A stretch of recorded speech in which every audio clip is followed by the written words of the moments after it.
Hello दोस्तों, तो कैसे हैं आप लोग? Welcome back to my channel. तो दोस्तों आज मैं आपके लिए एक नया टॉपिक लेके आया हूं जो कि ओपन कास्ट माइन से रिलेटेड है और बहुत ही इम्पोर्टेंट है।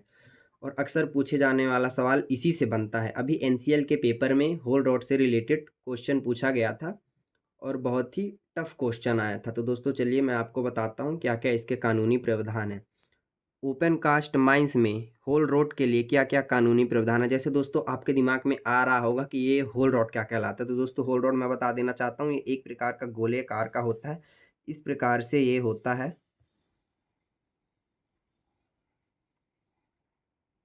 दोस्तों यदि आप माइंस में वीटी करने गए होंगे, वीटी मतलब वोकेशनल ट्रेनिंग करने गए होंगे ओपन कास्ट माइंस में, तो आपको इस प्रकार से होल रॉड दिखा होगा। इसी को हम होल रॉड कहते हैं।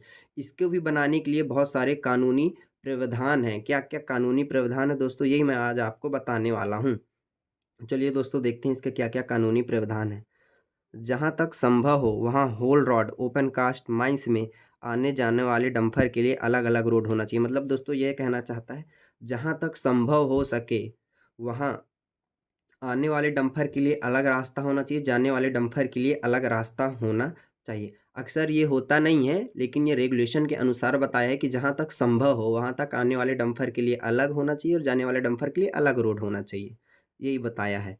और यदि संभव हो तो होल रॉड डंपर की चौड़ाई का कम से कम 3 गुना होना चाहिए।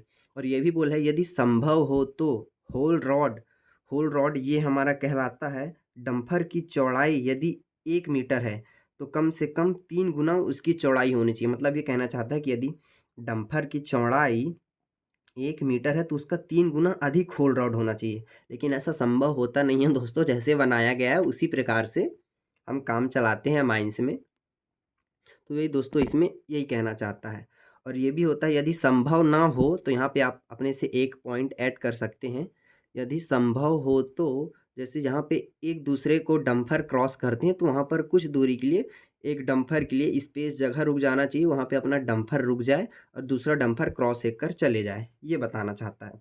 हालांकि ये होता नहीं है दोस्तों। अक्सर यदि संभव हो तो होल रॉड डंपर की चौड़ाई कम से कम 3 गुना होना चाहिए, बस नाम का है, लेकिन होता नहीं है अक्सर।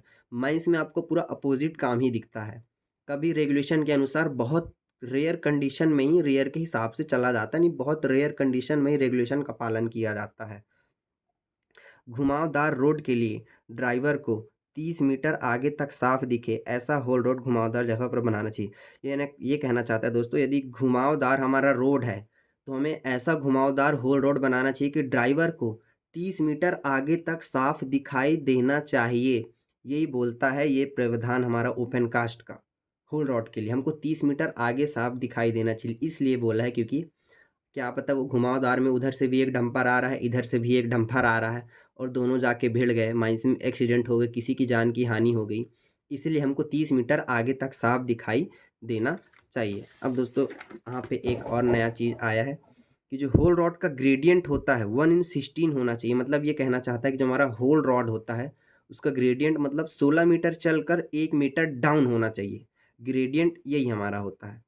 और जिस रोड से डंपर को नीचे गिरने की संभावना हो वहाँ पर 1 मीटर की हाइट पैरापेट दीवार बनाई जाएगी। मतलब ये कहना चाहता है कि यदि हमारा रोड है, रोड को यदि रोड से डंपर उस पार गिरने की संभावना होती है तो हमको 1 मीटर की ऊंची दीवार बना देना है साइड में, किनारों में।